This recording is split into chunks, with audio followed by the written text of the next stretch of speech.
supporters de football, venus d'Angleterre par bateau pour affronter les supporters, les vrais, ceux de Feyenoord, des hordes entières venues se battre, mais plus grave, jouer du couteau dans cette tribune transformée en champ de bataille. Bilan affligeant, une centaine de blessés, une trentaine hospitalisés, dont 11 dans un état grave. Les souterrains sous les tribunes transformés en véritable hôpital par les secouristes. On avait rarement vu une telle violence dans l'enceinte d'un stade de football. Mais plus sagement, Johan Cruyff, toujours star, malgré ses 37 ans et surtout écouté de tous à Rotterdam. Et aussi toujours craint par ses adversaires. La preuve.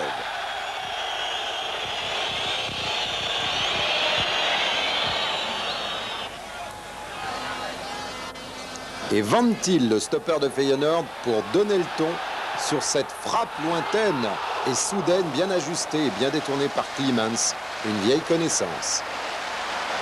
Toujours présent, lui aussi, l'ex-gardien de l'équipe nationale anglaise et surtout l'ex-gardien de Liverpool.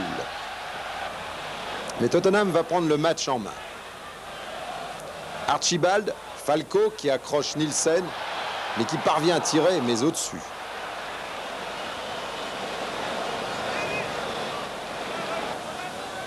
Perryman, Archibald à droite, dans la course de Thomas, fauché par Vermeulen. Silencio, dit l'arbitre italien, monsieur Agnolin. Coup franc pour Glenn Hoddle. Pour la tête de Falco, juste à côté, mais surtout bien dévié par le gardien Yele.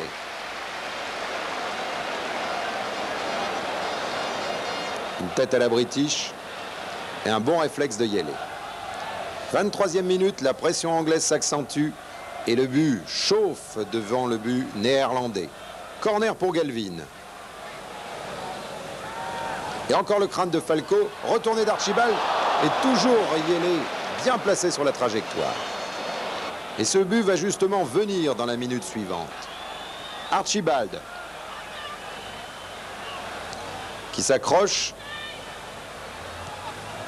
En retrait pour Perryman sur Hoddle qui a vu Hutton s'engager au centre et Hutton marque. C'est le premier but de la 24e minute de jeu. Et au ralenti, on va surtout voir l'intelligence et le beau travail, regardez, du pied gauche d'Hoddle, une merveille du genre. Hutton lancé en pleine vitesse a fait la différence.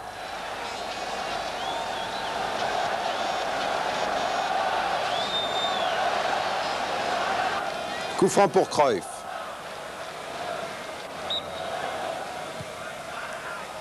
Et sur la tête de Winstecker, mais ça passe à gauche de Clemens.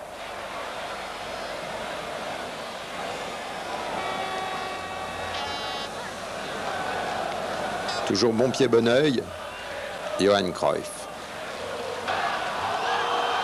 Changement à Feyenoord, c'est Mario Bean qui rentre à la place de Vermeulen.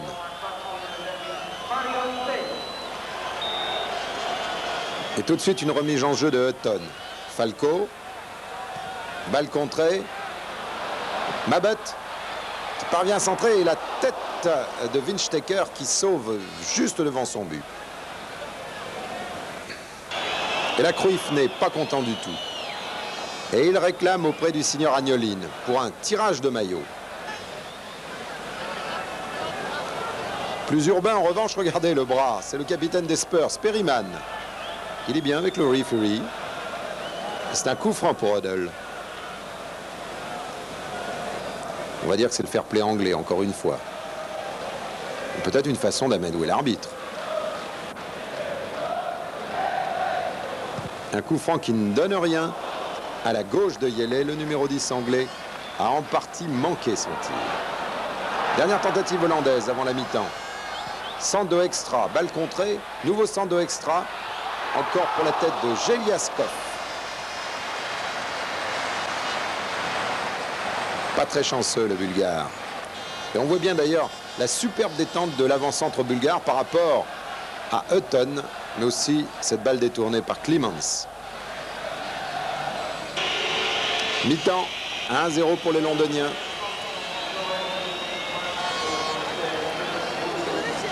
Et surtout le visage tendu et crispé du grand Johan. Remise en jeu, Thomas. Pour Oder, tête de Winstecker, un pied quand même un petit peu haut. Coup franc, dit l'arbitre, c'est bien normal. Le meneur de jeu des Spurs discute la distance. Et M. Agnolin, l'arbitre l'attrape par le bras. Par ici, mon gaillard. Aïe, mais il me ferait mal celui-là.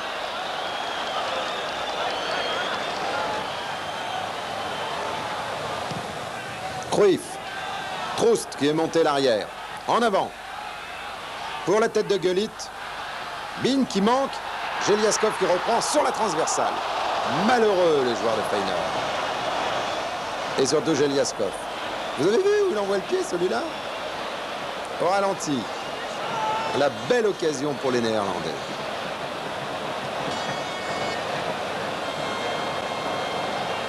Sur le pied gauche de Jeliaskov.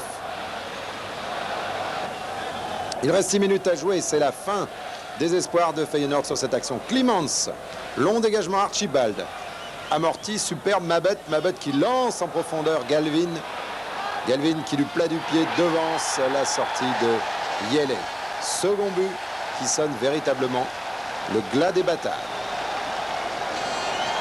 Et sur ce ralenti, on constate surtout la vitesse de course de l'ailier anglais qui laisse véritablement sur place Nielsen, son adversaire direct.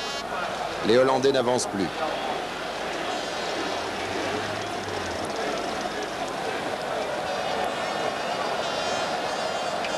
Et sûr de leur fait, les joueurs de Birkinshaw vont continuer de dominer. Archibald de la tête pour Brasil, rentré en seconde mi-temps. Pour Galvin. Et Galvin, cette fois, ça ne marche pas tous les coups. Au-dessus.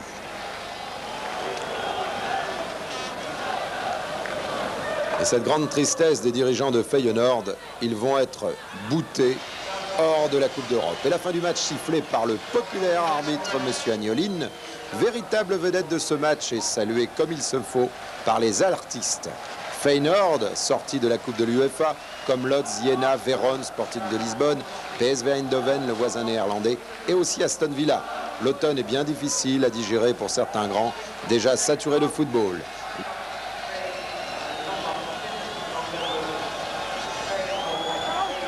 Basket, coupe